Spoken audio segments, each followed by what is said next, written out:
Hop, qaraymiz endi biz to'liqsiz fe'llarga o'tamiz.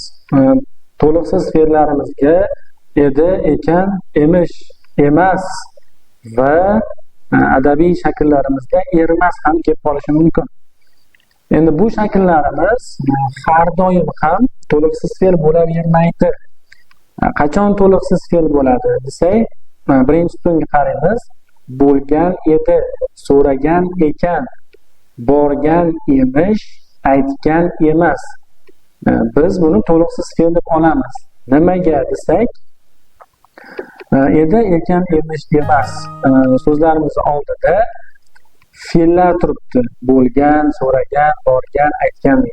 Qachonki bular oldida fe'l kelsagina biz buni to'liqsiz fe'l deb olamiz. Agar do'stim edi, ot kelyapti, yosh ekan, sifat kelyapti, ko'p emish, ravish kelyapti, yuzlab emas, son kelyapti, fe'l bo'lmagan so'zlar kelsa, men edi, ekan, emish, emasni bog'lama deb olaman. Ya'ni bog'lama kesimlik shakli. So'zlarni kesim sifatida shakllantiruvchi so'zlar qatoriga kiradi.